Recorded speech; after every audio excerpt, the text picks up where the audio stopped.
Welcome back to the Damn Yanks by Seven Ashes Productions. It is Sunday, January 14th, 2024. It's our first podcast of the year. My name is Megan. That's my brother Ryan. And over there is our baseball dummy, Cliff. Hi. Hi. Happy New Year. Yeah, Happy New Year. Welcome back. Yes. It's been a few everybody. weeks. Yeah. It's been a few weeks since we last did this. Last time we did this, we thought we could maybe possibly during that podcast get Yamamoto, and that did not happen. No. We can, very briefly. I don't think either of us are sad by how much ended up being spent. And I'm glad. I don't remember the final total, but I just remember thinking it's $1 million more than what total of what Cole got, and at the end of the day, that's right. You don't deserve after. I think it ended up being $325 million. $325. Cole and got gets $324 for his full.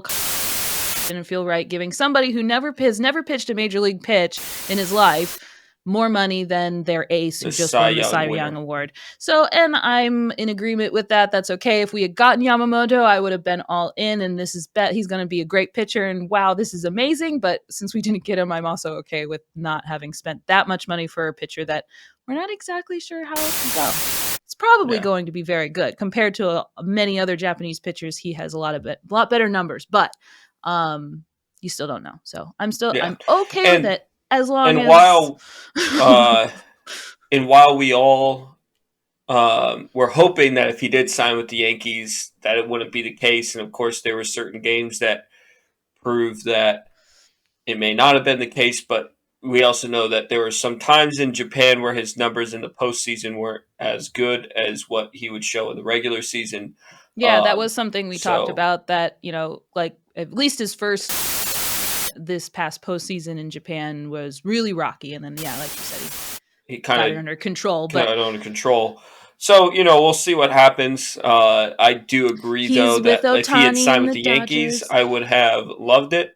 Like if he had signed with us, I would have loved it. But at the end of the day, I agree that that money can be spent elsewhere, especially when we want to keep Soto long term. And if that was a hindrance. If that wouldn't become a hindrance with this team. I think we kind of went over too before, was just like, we don't want like Soto, even this year. Soto was the priority this year, and Soto should be the priority this coming off season as well. So, yeah. So we didn't get Yamamoto, the whole package like we wanted for Christmas, but we did get Soto, which is pretty damn good. What else has happened? We've had a few signings since the last podcast. We won't go over all of them. There's several in there, but we did send Florial away, who has been a career minor league Yankee. One time was expected to be a top prospect who would be important, and then he held on to him Cashman held on him for so long. We get Cody Morris from the Cleveland Cleveland Guardians in return. Yeah, and Florial is like a career quad A player. Yeah, he was too good for AAA, and but it doesn't never really found it yet for the major league team. So and while Cody Morris is of a guy, I think he's got over a 4-run ERA. Last year it was over 6, but career total I think it's 4 something. Close to it anyway. Yeah. The fact that we could get anything for him now is impressive, but at the same time, we probably could have gotten rid of him and actually gotten something else. But the fact that we got anything for him this year was actually kind of impressive, considering that we DFA'd him. And he came back. All 29 teams said no, they don't want to. 29 teams could have gotten him for free, and all 29 teams said no. So the fact that we were able to do it now this year and get a piece back is and a major league level piece back, regardless that it's maybe not the best major league. But and the rumor is that Cody Morris, as well as another Cody that we signed, Cody Petit from the Miami Marlins, both of these guys could be Matt Blake project bullpen guys. So while they're probably nothing big, like neither of those guys are going to be bullpen or not bullpen, rotation. Yeah, threats, not rotation guys or anything. Yeah, I could see them fighting it out in spring training for some spots. Bullpen, yeah. But the two ones that I enjoyed that we signed is Bubba Thompson was one. I think we claimed him off waivers from the Cincinnati Reds. From the Reds, yeah. Speedy outfielder, contact guy, and then Jeter is back in pinstripes. Jeter is a Yankee again. Yes. Okay. But Jeter Downs is his name, and he was named after Derek Jeter, after the great. He was named after Derek Jeter. Jeter Downs is most notably known for the centerpiece. Well, kinda. We actually got both centerpieces now. Of the Mookie Betts trade. The current, yes. So rewind back to 2018. Boston Red Sox had Mookie Betts, who was at the time arguably the best player in the game, just outside of Mike Trout, and Judge, because Aaron Judge was doing very good, obviously, in 2018, but he was always in that conversation, still is in that conversation. But the Red Sox decided to trade away their World Series champion MVP. Yeah. I don't know if he was the MVP or not, but he was obviously very he was their team's MVP, to say the least. I'm just misremembering. He is a star. He's a star MVP on the Dodgers now, full of stars. Yeah. Don't trade away Mookie Betts. Yeah. I mean, I'm glad they traded away Mookie Betts. Oh, right. Yes. Worked out for Red Sox go ahead and do stupid things, but yeah, it was really stupid. And they got Jeter Downs and Alex Verdugo. Who now both are now on the Yankees. Yes. I think Jeter Downs ended up in Washington last year. That's DFA'd, and the Yankees claimed him off of that waivers section. So both Bubba, so now Bubba and Jeter are officially Yankee teammates once again. Yeah, it's like it's 2009 again, or I don't remember the last time. When was Bubba? It was Bubba Crosby, right? Bubba Crosby, and another guy who was just a bench piece, speedy outfielder. Speedy defender. Outfielder. Even actually, that might have been so long ago. I feel like that was right around when Brett Gardner was starting as well. I feel like it was. I was going to say. I feel like it was more 2005 or 2006. Yeah, I think that's why Bubba Crosby didn't make it. Brett Gardner won kind of the speedy outfielder role, and played a damn good left field, and didn't get. I think he didn't get the love he deserved, but that's okay. But yeah, so it is funny that we now have Jeter and the team. No, but so those are just a little funny. They'd probably be small impact, if anything, during the regular season, but we'll see, I guess, what happens in spring training and where they fit. But two other signings that aren't named yet. Not official, but they've been reported as agreed upon. So the first one, less a big name, and also it's not really even a new signing. It's more of a re-signing. That's Luke Weaver. We had got him last season from Seattle off of waivers. So we re-signed him. I think he's a little bit more of an impactful guy just because he's already been within the team. So something more than Morris or Petit that they could have given. Yeah, they certainly liked him. Yeah. And he actually pitched good. You look at the season ERA for Luke Weaver, and it was obviously really bad. There's a reason why he got waived by Seattle. But he had a 3.38 ERA. He's going coming into that season now. Not to say that I think that he's the guy for us, but could he be a spot starter? Could he be a depth role? Could he step in if we get the right depth we need in the rotation? Could he become a de facto Mike King, someone who can give us 3, 4, 5 innings when needed? I think he's got some impact. Not officially signed, but that deal is already agreed upon. Another big one. Yeah, and I agree. I think and just about Luke Weaver, I think that's a big missing piece right now for the Yankees is when they traded away Michael King.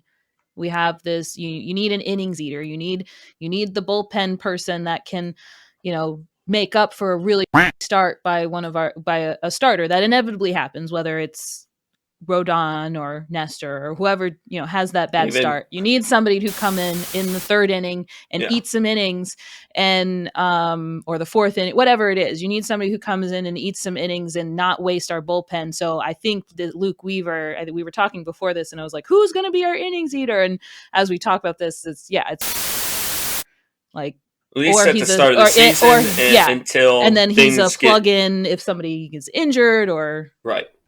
And I think that they're going to have to figure that out as the season goes. I just see Luke Weaver, if they get the rotation that they are supposed to get, which we'll talk more about, he could probably fill that role of somebody who can come off kind of what Clark Schmidt was expected to be last year until he was then a starter. As a starter. So, another big one is it's not the biggest, but it certainly is a biggest name since Soto of additions this offseason. Stroman. I was going to make a height joke, but I guess I shouldn't do that since he's a Yankee now. He might block us still. We managed not to be blocked by Marcus Stroman. Yeah, question about that. I was doing the research, and everything I've said, like, okay, on quote, it's a double-edged sword concerning Marcus Stroman's loud personality. Who said that?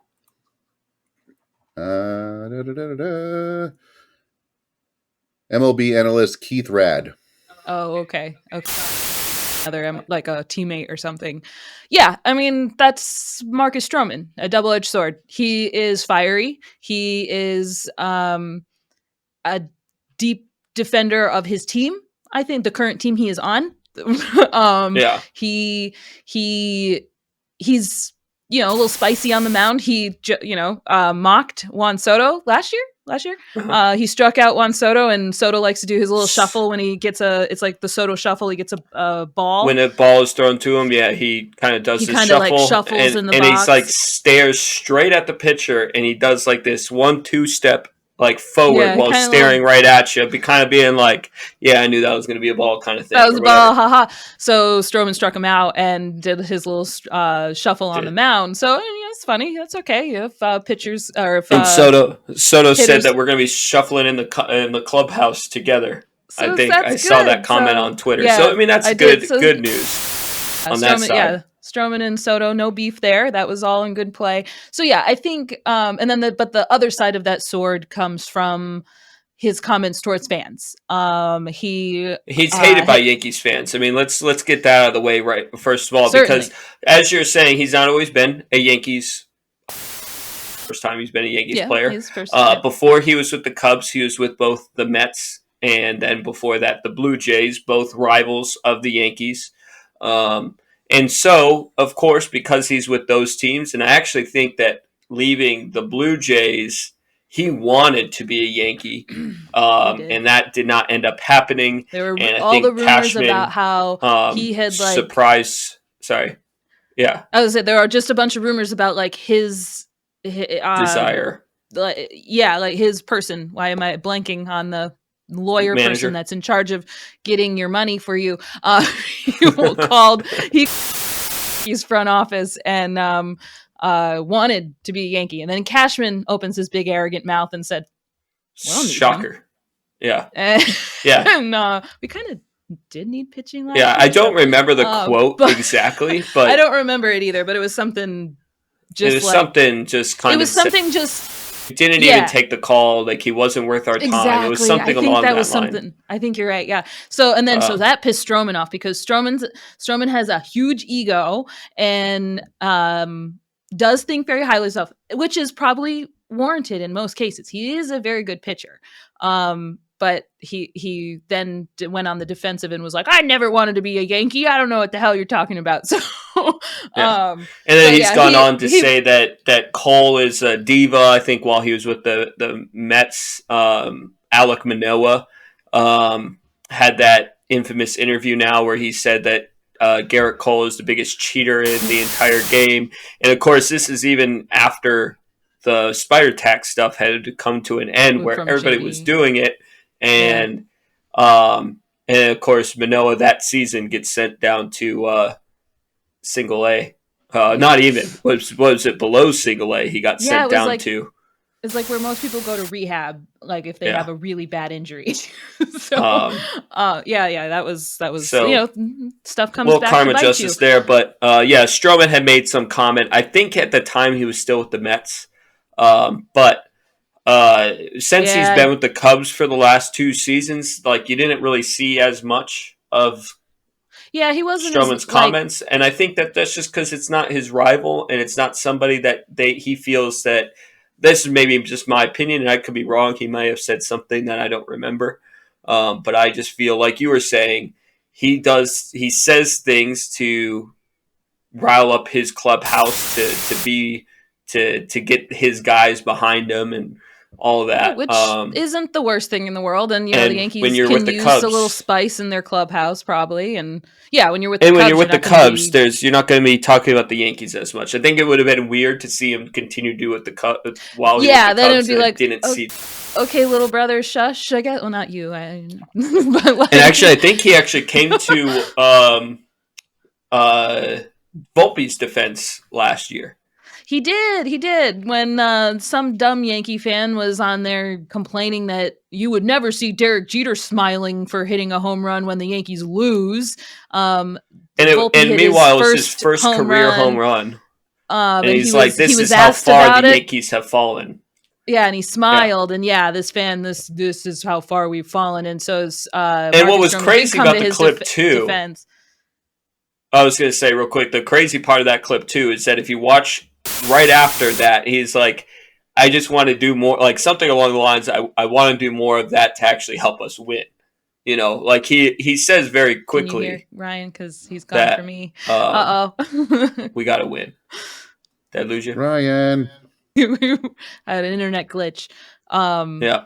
You said, okay, so I was just saying later on in that video, said that he wants that, like, it's disappointing to lose, and he wants to hit more home runs that actually help the team win. Something along that line. So you mean a fan took a split-second moment in a video and made a giant big deal about a smile? It for nothing? Yeah. Well, and then Marcus Stroman basically said that, like, he's allowed to feel like I don't remember what he said back, but the gist of it was be happy about his accomplishment. He's allowed to be happy about his accomplishment. And why don't you get off your back? Because I think it was like, why don't you get off your back? Because you're never going to do anything off the couch that you're on, or something. He said something about, your comments from the couch or something like that. And on that, it was, I think a bunch of Yankee fans were like, hey, we all hate Marcus Stroman. Point. And, So yeah, I mean, I think he is staunchly, like, I think when he sees something unfair, he is going to be vocal. He says something. Yeah. And on the subject, we made the jokes about the blocking stuff, and maybe I'm saying this now because has been blocked by Marcus because he's now a Yankee, and so now maybe I'm defending him on that. But I also think that how fandom works. And that's part of it. But I also do think that the idea of blocking on Twitter has also changed. Like, I saw somebody, it was a Yankee fan, who was talking about, like, he had blocked somebody. I think it was Johnny's Lasagna had blocked somebody on Twitter, and the guy posted it, like, screenshotted, like, being blocked, kind of thing. Yeah, and he was like, out of this, and then Johnny's Lasagna saw that this guy, I guess people were sending him a screenshot of his post, and so he posted that screenshot of the other guy's screenshot to say, yeah, and I would do it again. Like, it took 3 buttons to block you. Yes, I would do it again. And it's like, I'd rather not see stupidity and whatever. Yeah, I mean, like, I get on to social, like, something along the lines, I get on social media to have a good time, and you ruin those vibes. So I'd do it Sure. again. Yeah, I mean, it's your own. So if Marcus Stroman wants to block people, the funny thing I think about Stroman's quick block finger is that there's a bunch of people that are like, I didn't even know I was blocked by Marcus Stroman. I've never even interacted with Marcus Stroman. Why am I blocked by Marcus Stroman? So, I don't care as long as he pitches well and, keeps the drama to a minimum. If there's drama, it should be directed outward to a different team. Question about that. Okay. Does he have issues with Brian Cashman? Well, we just talked about that. We were surprised that Cashman stowed his ego after Stroman went on the tirade in the offseason, whatever offseason that was, when Cashman made some offhanded comment about how we didn't even take the call. We're not interested. Gotcha. But that's the beginning and end of that. Pretty much. I mean, there was no continued beef. It was just they had, there were rumors that Marcus Stroman wanted to be on the Yankees. When somebody asked Cashman about those rumors, he was, we didn't call him. And then, Ryan's got the whole thing. Okay. Found it. Cashman said that Stroman was a difference maker and he would have ended up in the bullpen for the Yankees that season. Cashman doesn't really have great takes on pitchers. I don't know. We asked Montgomery about that. Yeah. I mean, in all fairness to Stroman, he's a good pitcher. He's not Garrett Cole, but he's also not a throwaway player that ends up in the bullpen. At least he's proven over the last couple of seasons he's not. So Cashman is arrogant. He says shit. And then when he said that, you're not a difference maker. That's right. I do remember those quotes now. And Stroman got real upset about that and was then turned it around to, I never wanted to be on the Yankees. Who said this? And everyone was like, dude, we have the receipts. Like, it's fine. You've said it. I asked because, the other thing that came up in my research was that what constantly comes up is that some analysts believe signing Marcus Stroman reflects Yankees' desperation because of his clashing with Brian Cashman. I've seen that desperation comment. I actually really feel like it aren't desperate. Stroman was a good free agent in a market of, we'll talk in just a minute, of Snell, Montgomery, and a couple other people who have been signed. But we signed him for 2 years, $35 million. Is that right, Ryan? 36, but yeah, 36. About the same numbers with an opt-out clause, I think, for another year. Yeah, right. And so that's actually a really good signing. I think desperation would be us throwing in all the money to, I guess we'll lead into it, Snell or Montgomery or someone, and giving them all this money because that's desperate.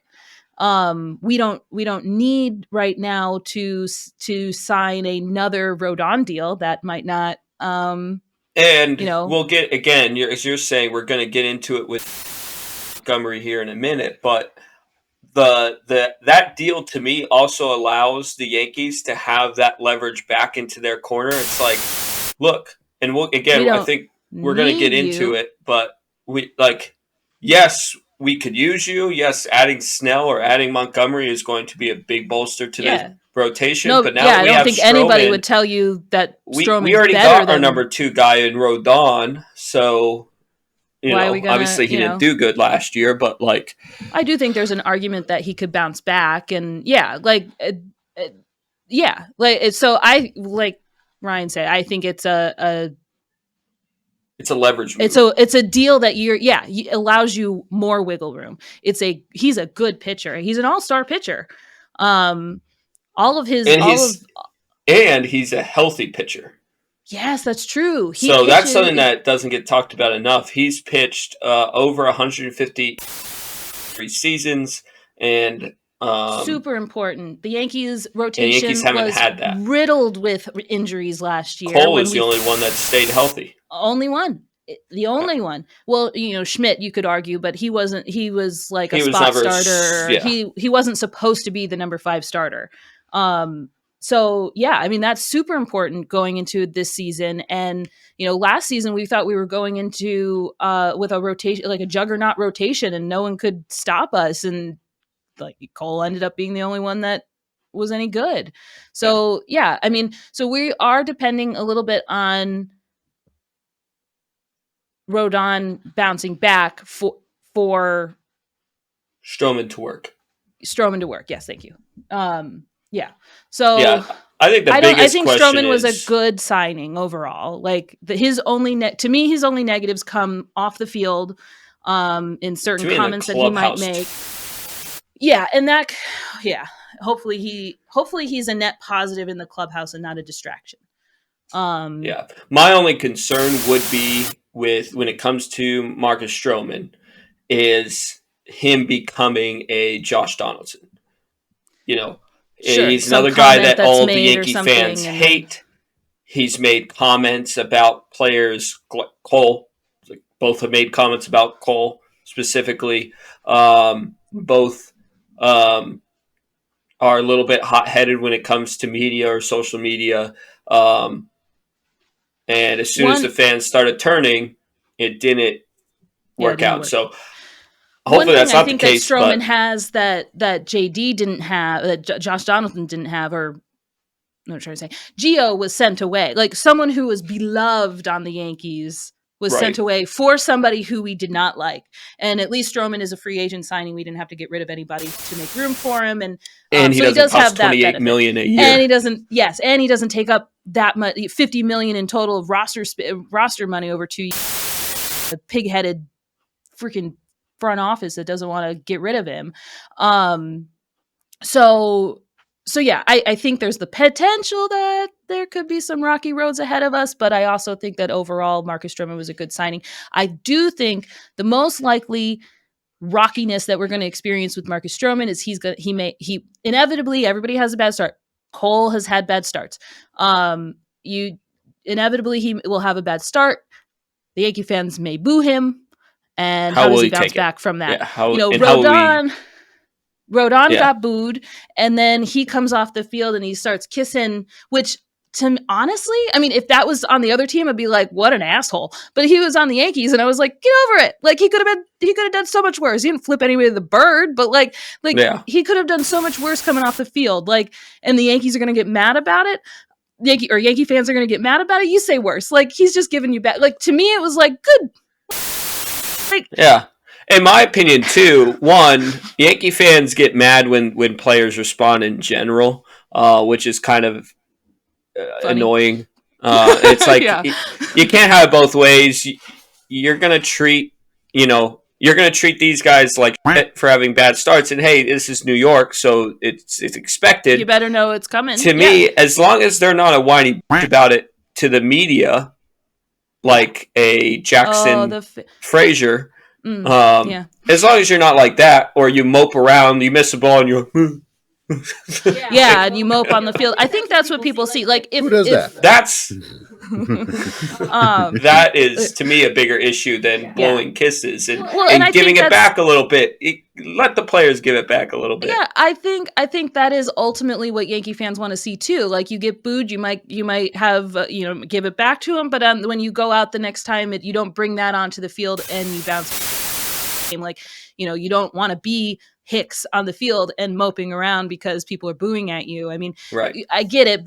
Having a stadium full of people booing you and looking at the internet and seeing people trashing you is not a fun thing. But you're a Major League Baseball player. I think you got to drown out that noise and know that you're in New York, and that just comes with the territory. So I think that Marcus Stroman could be that guy that can ignore the boos as long as he does that.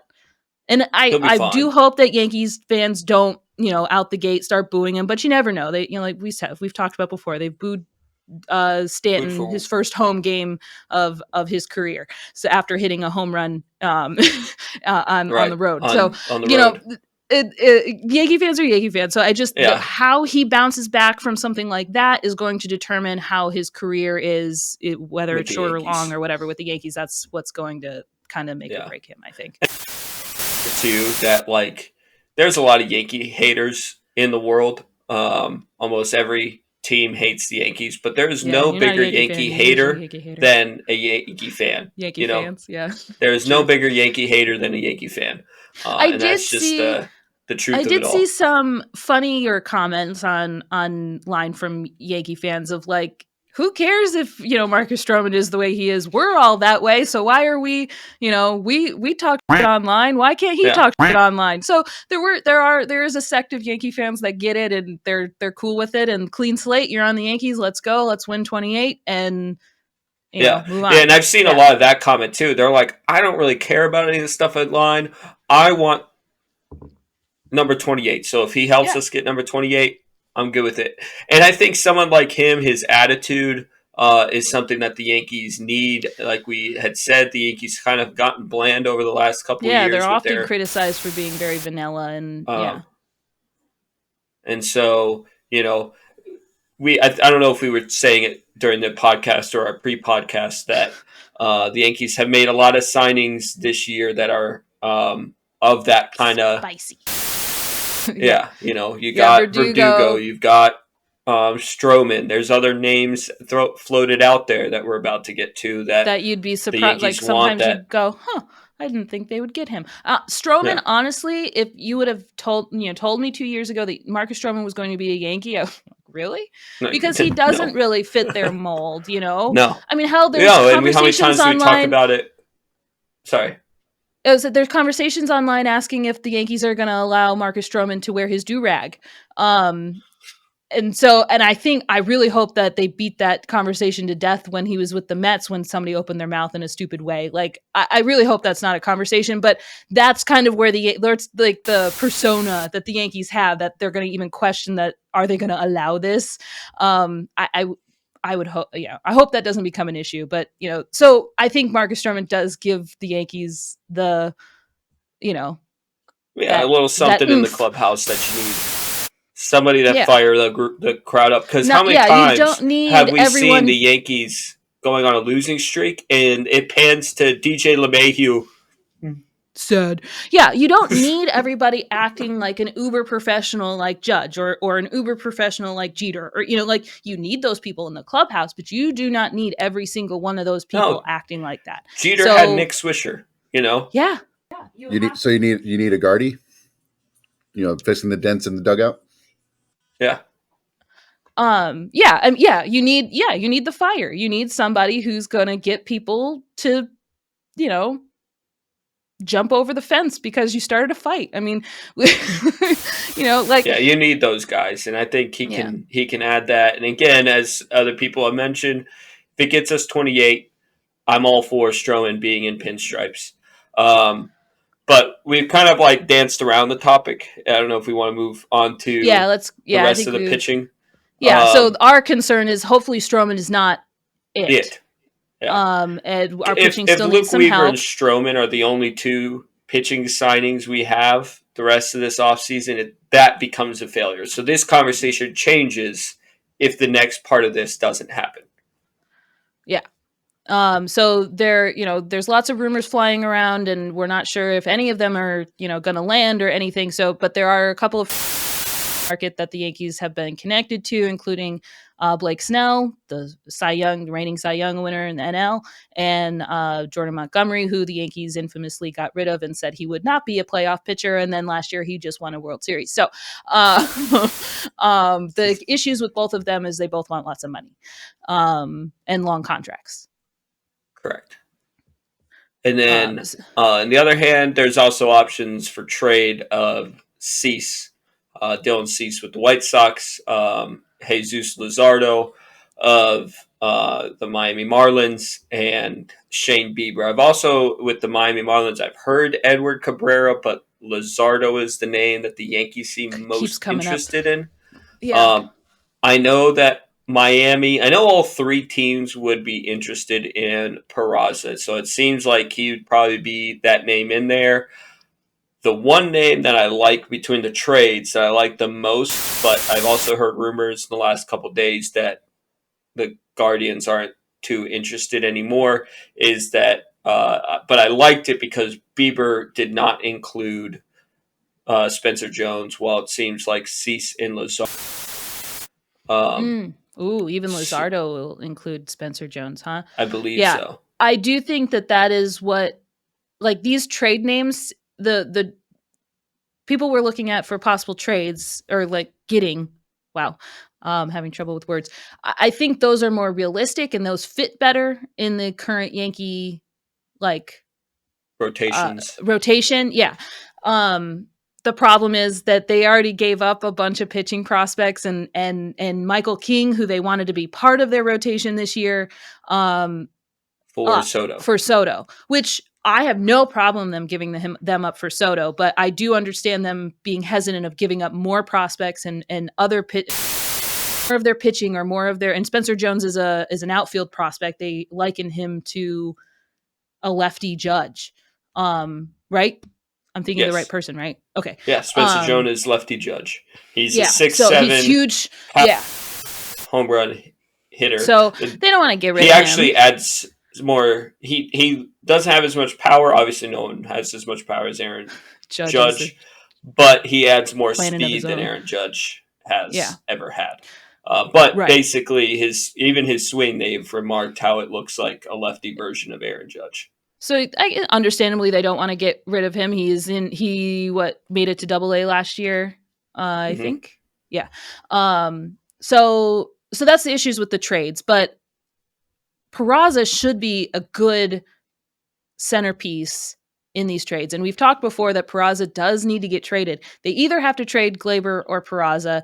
And to me, it just seems he's as high as he can be and he's a prospect, get back some good pitching for him. Yeah, because technically he's not even a prospect anymore. He is now just utility role player.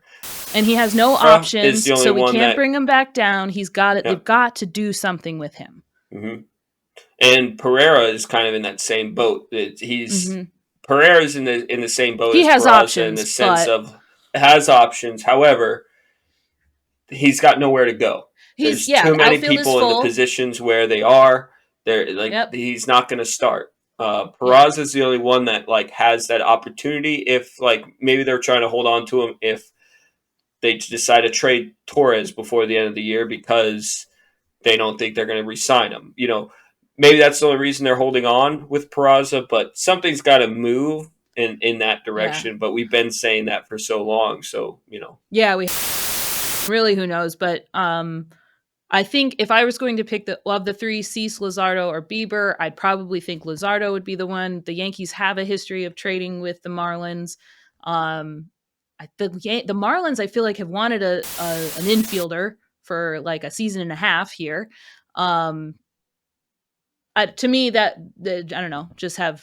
It seems like that would be a really good fit. I know that's one of the few, the Dylan Cease one has rumors that Chicago's not interested and the Yankees aren't interested in giving them what White Sox want. Yeah, it's kind of a similar situation now with the Bieber. Yeah, Cease is getting asked way too much. I think they want Peraza, Pereira, and Spencer Jones, as well as another pitching prospect. Yeah. They wanted way too much. They're acting like he is Snell, he's on a team, exactly. or Yeah. Bieber. I heard that it's just some kind of in a similar situation, but less so. Bieber is. Of these three pitchers, Bieber is the worst of the three. Yeah, and I mean he's got the name, but yeah, he's on the decline. He's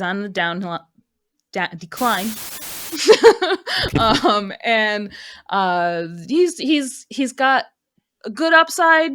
I think he's a good ground ball pitcher too, which is great for Yankee Stadium. I feel like I'm remembering. I believe you're right.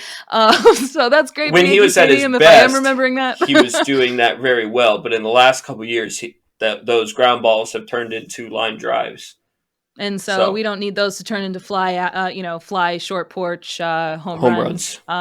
So I think Bieber just has a lot of question marks. To me, Luzardo just seems like the good middle ground, somebody who they don't want the whole farm for, and should fit in well with the rotation. Between Snell and Montgomery, that if they're going to sign a free agent, there's going to have to be a lot of negotiation. I just don't see the Yankees meeting. There's a lot of money going to them, and that's between the money concern. And years. Snell was offered 5 Yankees reportedly, and Snell wants over 6 years and $200 million. And I did like Montgomery, that comment the numbers aren't there, but I was just going to say the numbers are not there for Montgomery, like what offers have been around. I know the Yankees are interested, and the rumors are there that Monty is not interested. I don't know how much is that how much of that's true, but I could see him holding a grudge. I could also see him not caring, but I could see him holding a grudge of being told we didn't see him as a imagine your current employer trades you to a different employer. Your contract ends up with them, and then they're calling you back to say, "Hey, you want to come back? You want to help us? Yeah. You didn't think I could help you a year and a half ago, so and they traded him for a guy in a boot. Now Bader had his ups and downs. And now he's gone. Into Bader, and now he's gone. A guy who was claimed off of a waiver. He was in a boot when you signed him, and then you released him, or he's on waivers or whatever fancy term MLB wants to use for getting rid of somebody for nothing. That's what happened with Bader. He released or wavered, whatever. We got nothing back for him. So I wouldn't blame Montgomery if he is holding a grudge. We just don't know if those rumors have any merit to them. It's just what they say. And yeah, Snell, what I did find funny, what I was just going to say was that, like what John Boy said, I think it was that it was like, way to go to release the Snell numbers before the signing for the agreement for, because they were like, way to release that so they know that this wasn't your first option. Right. Because there was so much craziness about how could you sign Stroman initially. So I just thought that was a little funny. That's just an aside. But I don't know. Yeah. There's a lot of, the reason we're concerned about all the starting, we want another starting pitcher is just because having Schmidt on the back end. Well, at the moment, Schmidt is number 5. And right. And the injuries. And you got Nestor coming off of an injury, Rodon coming off of an injury. I think we would just feel better with our number 5 pitcher not being Schmidt, and as unfair as that might be to Clark Schmidt. But I would feel better if Clark Schmidt was our 6th pitcher. Yeah. Or even if it's like, hey, we expect that we're going to deal with injuries again, like we just had talked about before. We should expect. Like, you can bank on the hopes that Rodon is going to bounce back. And I can definitely see that on the Yankees side. They paid him 6 years and over $30 million a year. Paid him to be that number 2 guy. The number 2 guy, the guy behind our ace. Yeah. Running another season. And maybe this isn't the free agency pool of pitching that maybe Yamamoto was it. And after that, sometimes people do that. While Snell and Montgomery are very good, do they want to use that for this year? Do they want to make a trade that's going to work for them instead? So it'll be interesting. I don't see the free agencies happening. I don't see Blake Snell and Montgomery happening. The only way I see it is if the Red Sox get involved. Or and then they could be like, whoa. Yeah. You can't have him. We'll take him. Especially with Monty, right? If the Red Sox start getting involved with Monty, then the Yankees might step in further. I could see that. And even the same with Snell, but we'll see. Yeah.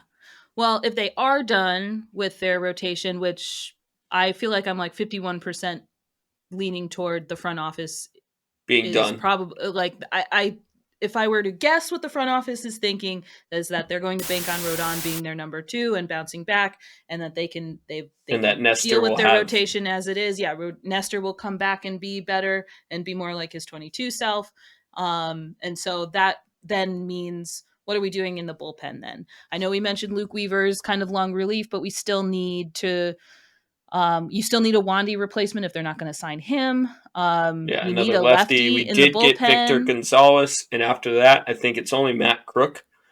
I think there's another one in there, but I don't really think that. Nick Ramirez, I think, was a spot starter, and so he's not. I mean, he could be long relief, I guess, but you need that quick lefty to get the lefty out guy. Which I don't know if we want to.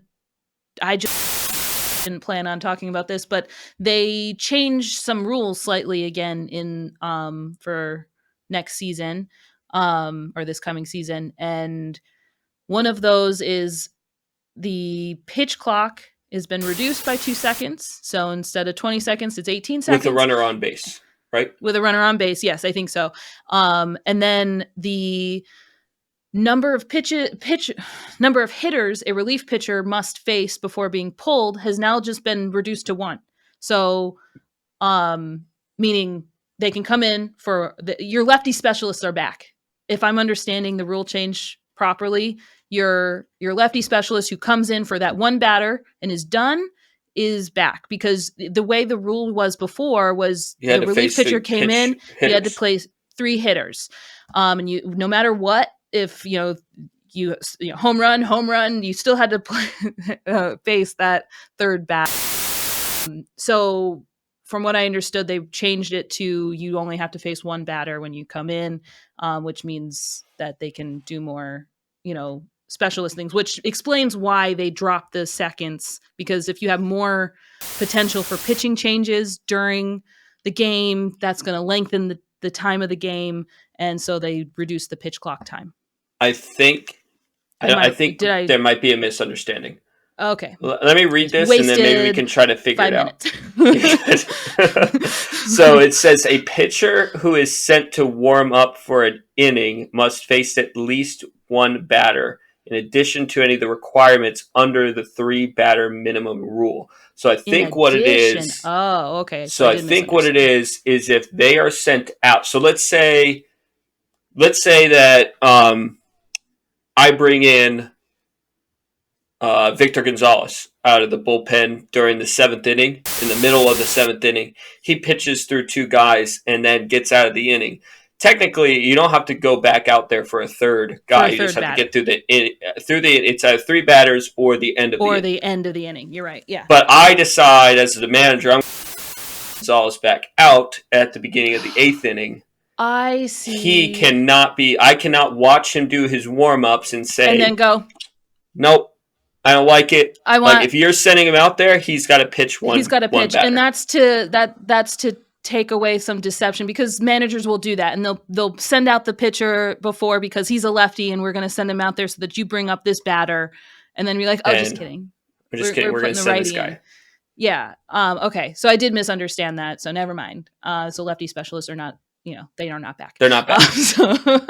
But you still need a lefty in the bullpen that can get some outs. We need more than just Victor Gonzalez. So that's absolutely. And honestly, we needed more than Wandy last year. Wandy was the only, unless you wanted to talk about Crook at towards the end of the year, but nobody wanted to talk about Crook. He was not a good pitcher. So we need another lefty in the bullpen. However, the 2 guys, unless I'm mistaken, I totally derailed this. Are not lefties either. So no, even with what we're talking about, I don't know who that would be.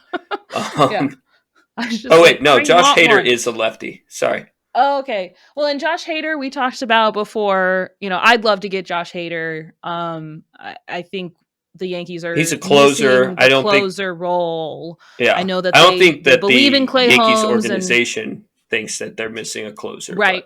Right. They believe that Clay Holmes is their closer, even though Boone says he's a platoon closer, I guess, or however they like to say that. Yeah, we believe in him as a closer, but we won't call him a closer because we can all tell he's not a closer. Because but we won't he's not admit a closer. I mean, he's a sinker ball pitcher, and sometimes that doesn't. I think he's a good setup guy. I think he's when he is on, he is the best. When he's not, he's really bad. Scary. So. I just don't see I would love to have a true closer. We were spoiled beyond belief for years with Mariano Rivera being a true closer. We are missing a true closer role, I think. I know that MLB is kind of some teams keep leaning further and further away from having a true closer. But I don't know, maybe I'm just old. I think that it's necessary. The other person is Hector Neris.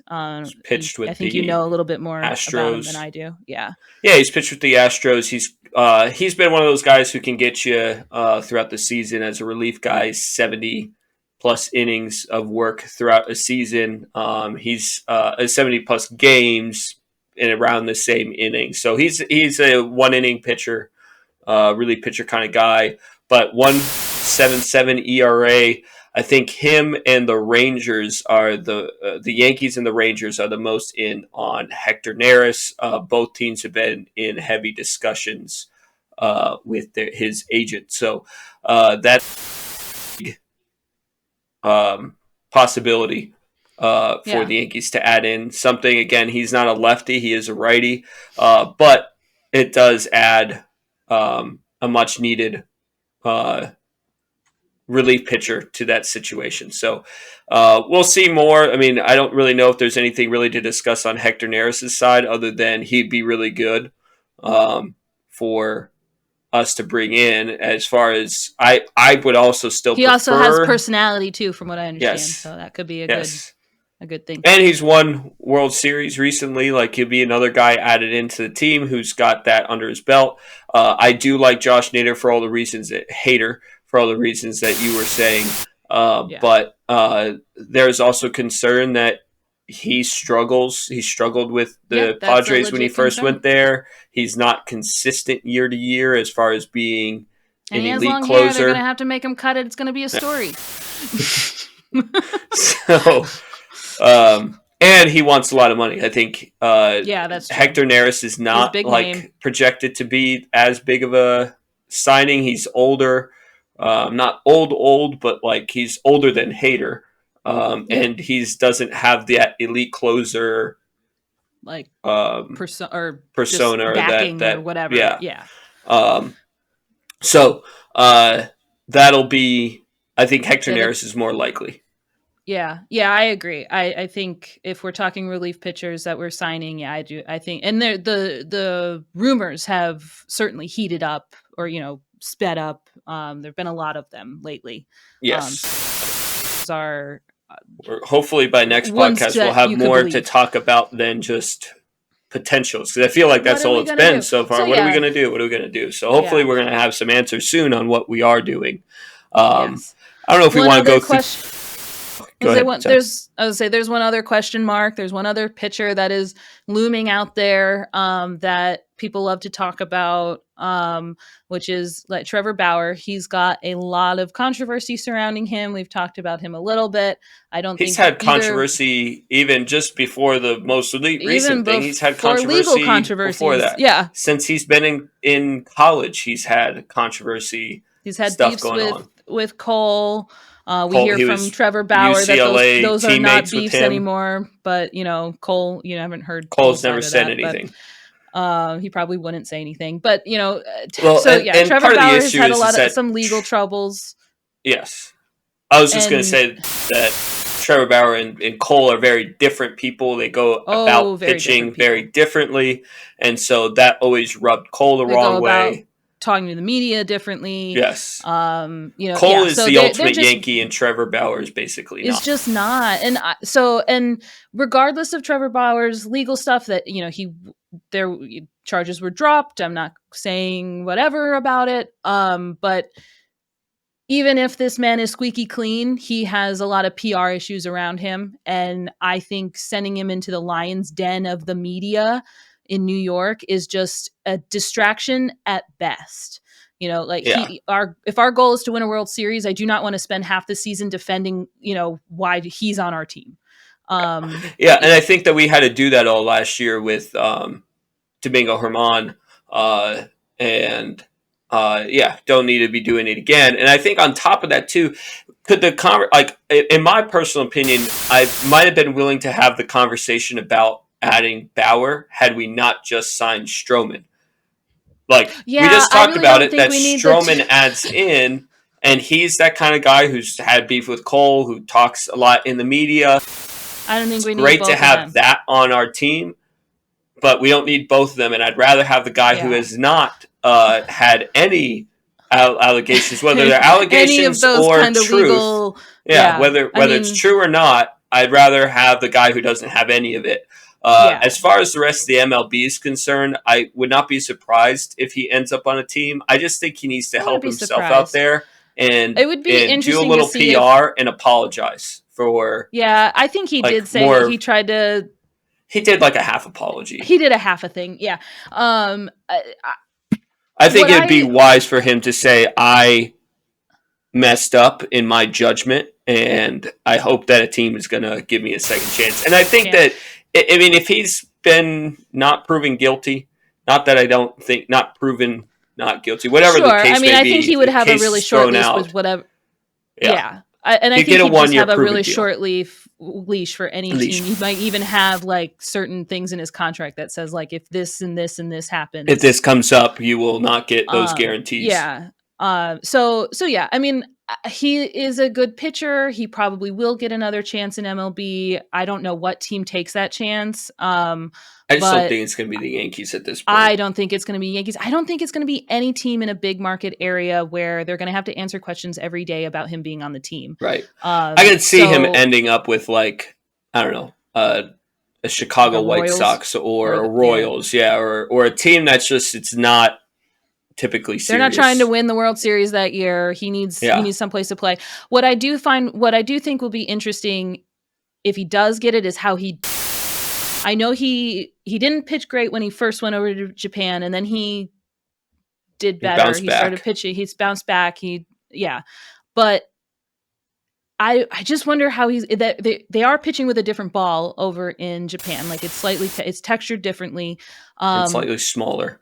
I just feel like he hasn't been great since the spider tax stuff really has been, even though he was a huge like reason why all the, like he was putting it out there in front of everybody and showing everybody what pitchers were doing and what they were using. And, and he was also famous for saying, he's also famous for saying, like, for the early parts of his career, this is again a Cole and Bauer disagreement things. Cole had always been a use of substances on foreign substances on the mound. This is a lot of pitchers. Good majority of them. Yeah. Bauer didn't for the beginning part of his career, and he was a very average pitcher throughout the very start of his career until on his podcast or something on YouTube channel he said, if I were to use spider tack or to use these substances that these pitchers do, I would win the world.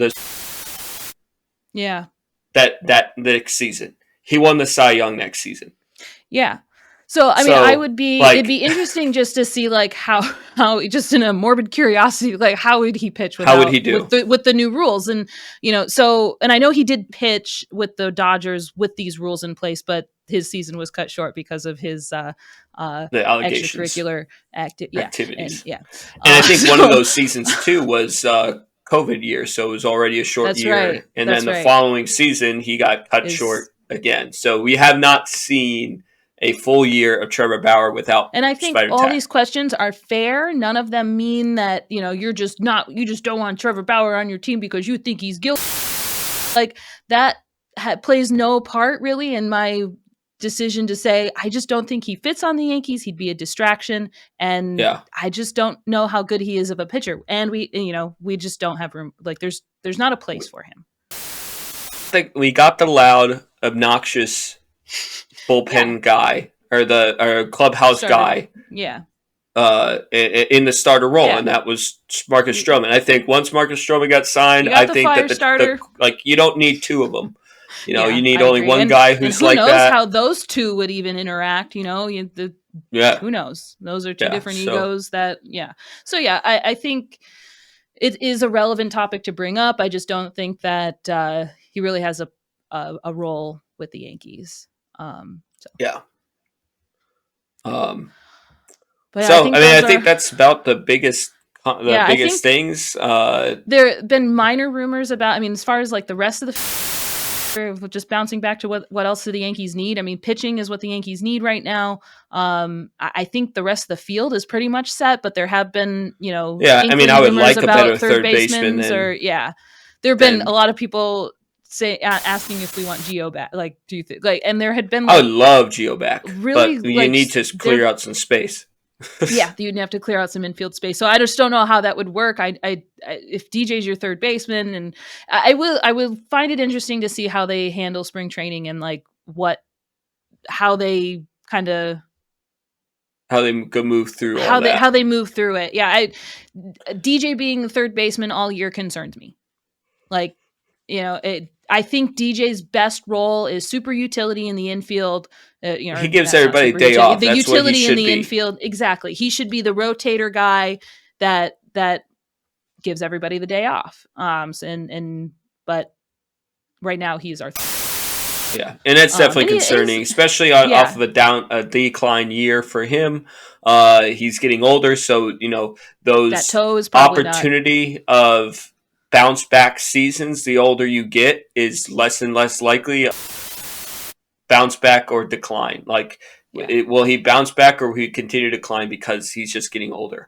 I mean, we've seen that happen. I mean, Teixeira had an eye degenerative thing where as soon as it hit, he couldn't hit. As soon as it got to a certain level where he could not see the ball properly anymore, he could not hit anything. And he went from hitting 40, 50 home runs in a season to hitting 12 or whatever it was.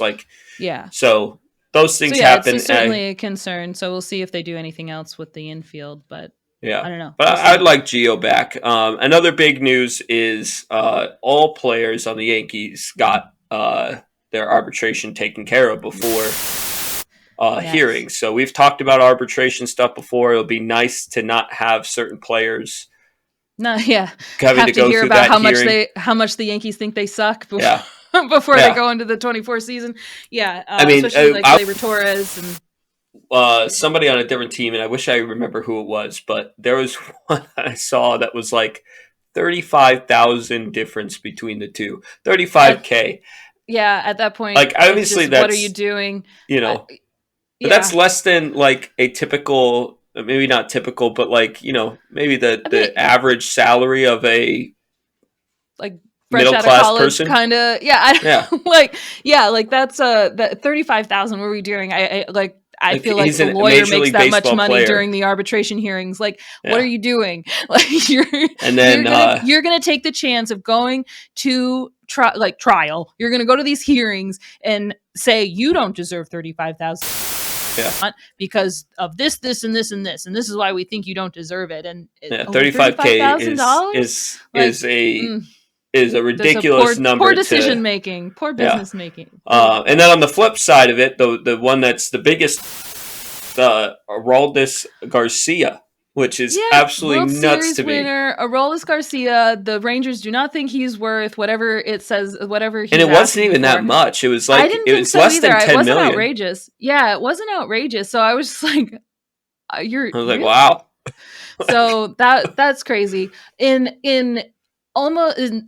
I just feel like this is so out of the Yankees' character. They have avoided arbitration with every single one of the players. Torres being a big name, and Torres not having to go to arbitration is great. So he doesn't have to be sad when the season starts. So that's awesome. Just hopefully I was going to say, just hopefully there isn't a lot of trade rumors around him to make him sad next. But I really think he should think of those as good things. But because arbitration also getting cleared out of the way also means everybody's open to be traded. That's true. Arbitration hearing, you cannot be traded. So that's true. That is true. So in a business sense, it does allow those trades to go more earlier. So but the big thing is, and I think is a great sign for the next offseason, is that Juan Soto was given the biggest arbitration deal ever, a record deal of $32 million during arbitration hearings. So they learned their lesson with Judge. They decided not to fight about it. Yeah. So I think that's a great sign. I think that is a good faith sign to Juan Soto that, we're not going to argue with you. Here's your $32 million, and we will talk bigger numbers next year. But let's go into this season knowing that we've is one of the best generational players that we have seen in a long time, and let's win a World Series. And then we can talk about you and more. Judge hit 60 home runs, please. Yes, please. That would be great. You know how we wanted when Giancarlo came over here, and we wanted a Mickey Mantle, Roger Maris type season, home run season. Let's get that with Judge and Soto. Okay, I guess if speaking of Giancarlo, sorry again, but did you see that he posted a picture and he looks a little deflated? Which, if in general, you would think that's not a good thing, but for Stanton, who is it's good, always in the body magazine of Sports Illustrated. We've been saying that he needs flexibility, and he's been saying he needs flexibility. So hopefully that's the case. So hopefully it's not just a weird picture that took a different angle, right? Like made him look thinner. But his pecs and his legs looked a little thinner. Hopefully that means he's been working on his flexibility and we'll have less injuries. Knock on wood. Knock on wood, yes. Yeah. Knock on wood for everybody to have less injuries would be good. No injuries, please.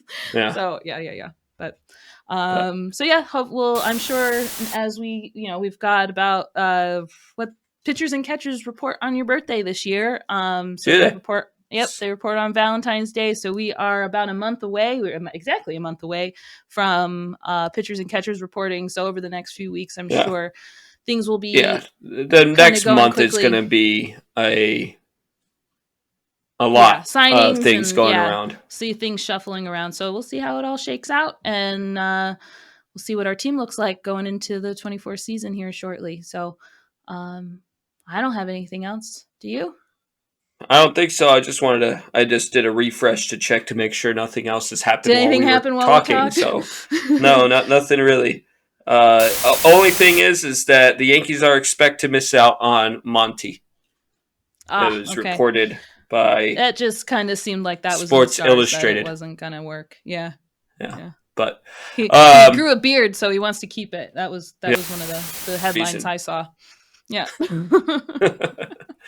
But yeah, so we're going to be trying to now that we're kind of past the holiday season, hopefully be a bit more consistent as we go through a lot of these different hopefully more signings that the Yankees are going to be having coming up soon. Let's hope that let's hope we've got, because the last time that Hal said that we got a lot more to go. We're not done. We were done. So we were done. Hopefully we that's not the case. Franchy Cordero, right? Yeah. You're right. I forgot. So anyway, just catch us weekly at the Damn Yanks podcast on Spotify, and YouTube is where they are posted. So subscribe to those channels to keep up with us, and follow us on Twitter, X, and Instagram, and on Threads at Damn Yanks _pod. On Facebook, it's at Damn Yanks Pod. So keep up with us on those platforms. And our New Year's resolution is to be on the same day every week. So we can drop, what was it? We were planning to drop Wednesdays each week. So we'll film on Tuesday, drop on Wednesday, and it'll hopefully be more consistent. Yes. Yes. All right. And again, now that we're past that holiday season, hopefully things always get hectic everywhere. Yeah, so. we both have, or all three of us have day jobs. So, yeah. Anyway, so yeah, we will be back next week, and hopefully with some good news. Yes. Until then. See ya. See ya.